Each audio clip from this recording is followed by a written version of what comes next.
Good morning student. हम पढ़ेंगे संस्कृत, जिसमें अपना एक दो टॉपिक हो चुके, वर्ण उच्चारण, स्थान व संधि। आज टॉपिक चलेगा तीसरा, अव्यय। अव्यय किसे कहते हैं? अविकारी शब्द, यानी कि जिनका किसी के साथ लगने पर इनका अर्थ परिवर्तित नहीं होता है, जो का त्यों ही अर्थ देते हैं। चाहे आप पुल्लिंग के साथ जोड़ो, चाहे स्त्रीलिंग के, चाहे किसी के साथ जोड़ो, जो इनका अर्थ है वो वही देंगे। जो इन्हें क्या कहते हैं? अव्यय या अविकारी। ठीक है। जैसे कि तेरा का है अत्र। अत्र का अर्थ है यहाँ, तत्र, वहाँ, कुत्र, कहाँ। जो इनका अर्थ है ये वहीं दे रहे हैं। किंचित, थोड़ा, सर्वत्र, सभी जगह,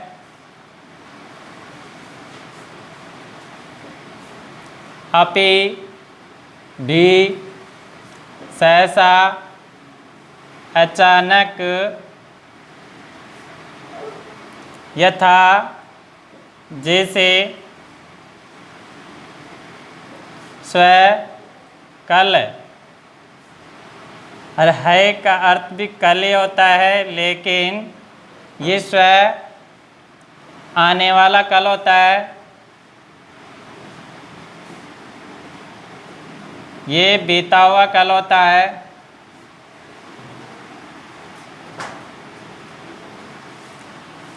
अतीव, अतीव का अर्थ होता है कि पहले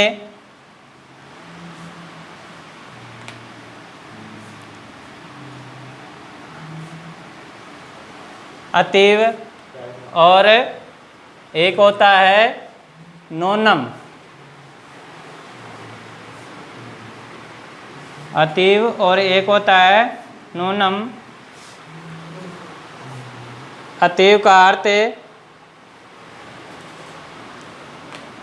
पहले या अत्यधिक।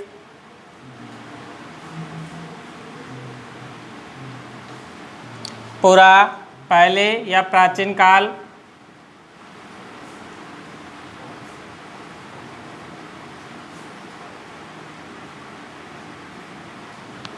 स्नेह, धीरे धीरे।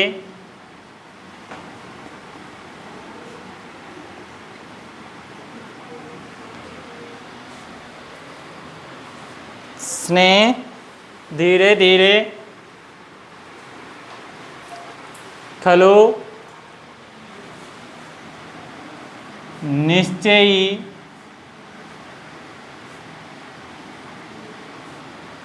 मां का अर्थ होता है मत। अब यतः है, यतः, यतः का अर्थ होता है कि यत्र, तत्र, यत्र, यहाँ, तत्र, वहाँ, यहाँ, यहाँ, वहाँ। यदा कदा, यदा जब, कभी या कभी कभी, जब, कभी या कभी कभी।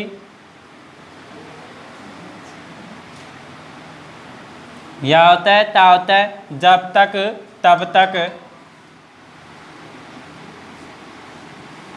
जब तक, तब तक, कदापि,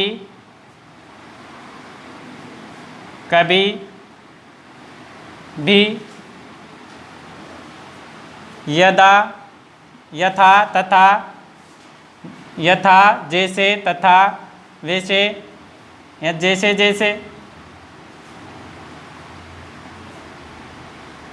या जैसे वैसे।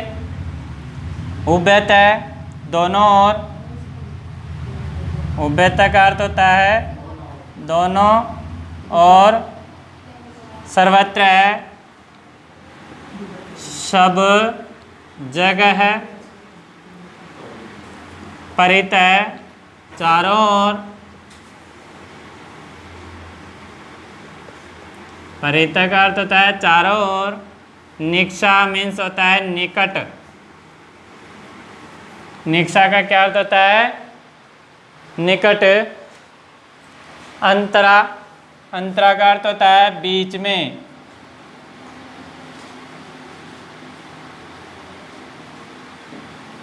च मीन्स और, भो मीन्स हे या अरे। भो का अर्थ होता है हे, जैसे कई जगह आता है भो मानव है, भो मनुष्य है। स का अर्थ होता है साथ, स का अर्थ होता है साथ। साकम का अर्थ भी साथ ही होता है या साथ में। आम यानी हाँ। अब देखो इति, अब लास्ट में कई बार लिखते हैं अपन इति, इदम। तो इति का अर्थ होता है ऐसा।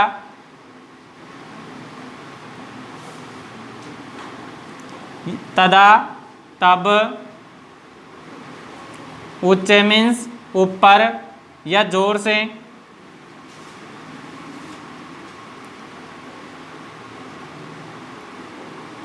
ईव, ईव यानी ही का अर्थ होता है ही। राम ईव, राम ही। श्याम ईव, श्याम ही। या लगाते ना अपन राम ही श्याम ही समास में, ईव यानी ही या समान। कदा, कब।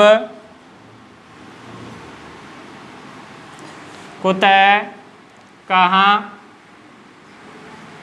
नूनम, अवश्य।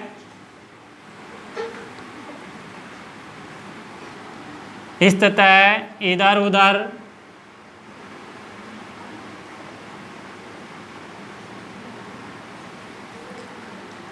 अब देखो ये स्व, एक अपन पहले स्व लिखे थे, ये तालव्य स है, ये दंतव्य स है। इस स्व का अर्थ होता है अपना।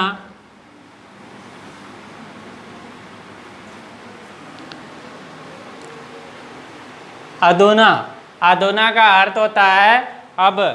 अधुना का क्या अर्थ होता है? अधुना, अब।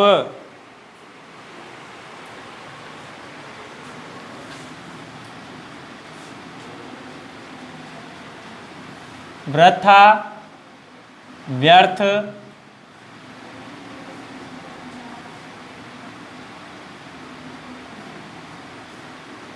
ओपर्योपरि, ओपर्यो, ओपरी, ओपर्यो, ओपरी यानी कि ऊपर, ऊपर।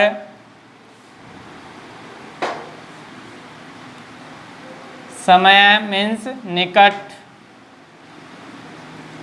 अंतरेण, बीच में। तो इनका अर्थ, ये सारे क्या हैं? अव्यय हैं। इनका अर्थ अगर अपन याद रखेंगे तो अपने को अव्यय समझने व बताने में आसानी रहेगी। और अव्यय का अर्थ याद रहने से, जैसे कि अपने रिक्त स्थान की पूर्ति कीजिए या अव्यय अव्यय भरिए, तो अपन जैसे मान लो मंजूषा में दे दिया जाता है, 3-4 वाक्य दे दिए जाते हैं और मंजूषा में 3-4 शब्द अव्यय के दे दिए जाते हैं। फिर आपसे कहा जाता है कि इनमें रिक्त स्थानों की पूर्ति करो। तो अपने उसमें जैसे ये इनके अर्थ याद रहेंगे तो उनके रिक्त स्थान है उनकी पूर्ति करने में आसानी रहेगी। तो अब आशा है कि आपको यह अच्छी तरह समझ में आया होगा। धन्यवाद।